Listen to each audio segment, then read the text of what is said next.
What's happening, fam? L.A.R. movement still moving. Book is entitled Lessons from a Non-Custodial Father at Amazon, Kindle and Create Space. Link will be in the description box below as usual. Go get it. PayPal link there also. They asked me to put it up, so I put it up. Thanks everybody for supporting. But this video is entitled, Impulsive Decisions Can Cost You, or Irrational Decisions Can Cost You. A lot of times we make impulsive and irrational decisions that cost us on the back end more than they would if we would have just used a little foresight and a little thought and had a little patience. So first and foremost, I'm gonna talk about like credit, and how it can affect you. Here's the thing. Sometimes you might want something, because I see people who shop all the time, and it's not just credit, it's just debt. But people who shop like children. Ooh, I see that on TV, I want it. Ooh, I saw that in the store, I want it. Ooh, I like that, I need that. I need that in my life. And you come up, you start buying all of these things you want because you want them so much, because you're impulsive, that when it's time to actually pay for something you need, you don't have the money for it. And now you struggling, now you scrambling, trying to figure stuff out. Now you stressed out. And the reason you're stressed out is because those impulsive decisions are costly. Now you can't take back none of that stuff you wanted so bad, and it can't get you the stuff that you need right now. You probably had the money for your necessities, but now they're everywhere. Like, people who are pack rats or hoarders, or people who have a house but their garage is full of stuff that they bought but they never used. That's impulsive. And you wonder why you're struggling, is because you're impulsive. You got, my grandmother used to say, you got big eyes. When you put all the food on your plate, because you want all the food, but you can't eat all the food, so now you wasted the food because nobody's gonna eat off of that plate with you. You're not a cleanly type of person that people will be like, oh, give me some of that. You're not like that because you're too impulsive. You just want to hoard it all for yourself just to waste it away. So that's costly. The same rule applies, with credit. I did it wrong, but whatever. You want something. I'm going to start small. You want a car. I want that car. Oh, I want that car. Oh, I want that car. I can make the payments. I can make those payments. Yeah, I could do that. It might be a little tight, but I can make that. I want that car. Why don't you wait and build your credit score up a little higher so you can get that car, but get it for less? Lessen your payments. How about that? But now you want that car so bad. And then you wind up going through this refinance process, after a year, or trying to refinance, because now you're hoping you've been paying that car payment on time enough to bump up your credit to do that. But what if your credit sucks in other places? You know what I'm saying? Now what? Now you might be at the same place you were when you got the car, but trying to keep up with the car payments, you weren't actually able to raise that credit score, right? So now, because you wanted it so bad, now you shackled down by a monthly expense that is unnecessary if you would have had a little more patience. If you would have waited 3, 4, 5 months and bumped up your credit score, and even the price of the car might have went down, because if you look out here, they're selling cars, but the market is changing, man. There's too many cars out here. To the point where they want to sell you a car online and drop it off to your house, because that's how bad it's gotten.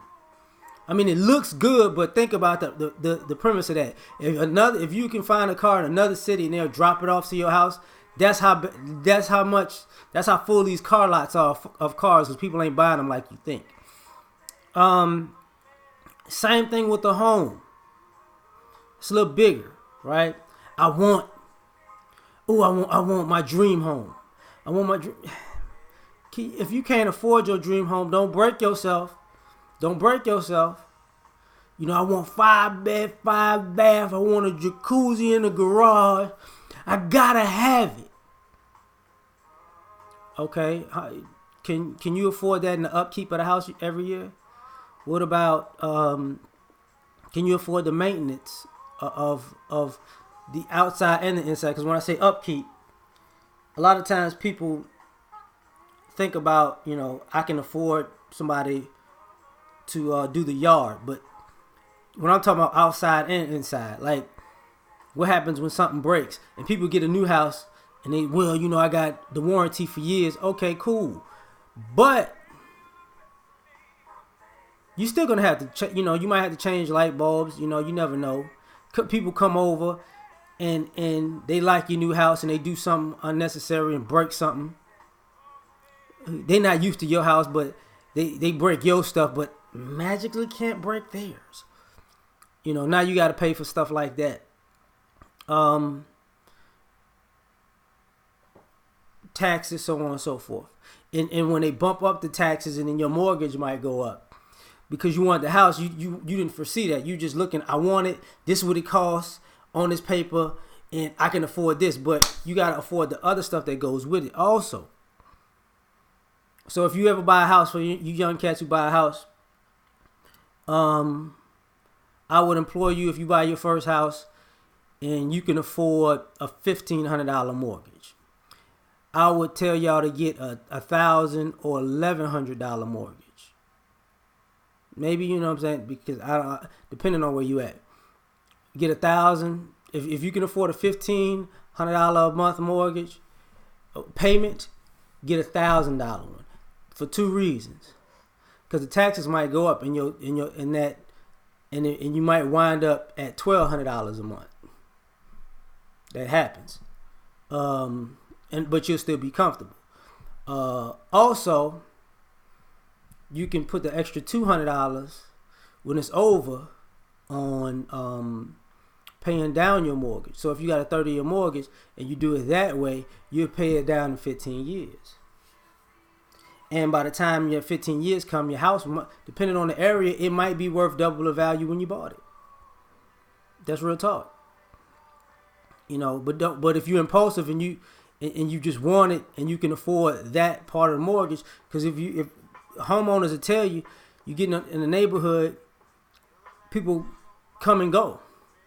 They probably could afford that mortgage when they bought it, but then they couldn't afford the upkeep and the tax hikes, and then it's like, oh shit. So you got neighbors that's been there forever, and you got neighbors that just keep cycling in and out for that reason. I want a pool, I want to slide, and then you don't realize it keeps going up and up and up and up and up and up, and then you can't afford it. So impulsive decisions can harm you. The other thing, same thing with relationships. I want them so bad. I'm gonna do anything to get them. You might just get what you ask for. You might get the person in the physical form, but the person that you deal with, and as far as character or mentality, is probably not what you signed up for, because you didn't get a chance to get to know them because you wanted. Because you were attracted to them so much that you were impulsive, and you looked over the inequalities that may be a turnoff to you. Same thing when you go cheating on somebody. I just want them so bad. I just gotta have them. But when you get caught, you didn't want to have that fallout. You don't want the person to say, man, you know what? I can't trust you. You know what I'm saying? Thanks for doing me dirty. I appreciate you stabbing me in the back. I'm done with you. We going. And then it's like, wait, but no. I just made a mistake. Yeah, you was impulsive. You got what you wanted. Cool. Great. But at my, you did me dirty. It was at my expense. So I don't need to be around somebody like that. You couldn't be real about it. If that's what you wanted, you couldn't say that's what you wanted. You didn't want to say that's what you wanted. You didn't want to say, you know what? I would rather, I want to go over here. I see something I like. Maybe it should be over. You didn't want to do that. You want to be impulsive, get what you can get, and still, you know, get somebody to stay, which is a bad idea. But these impulsive decisions can be costly, because when you burn a bridge, you can't cross that bridge again, So that's this video. Catch y'all on the next one. Like, share, subscribe. Peace.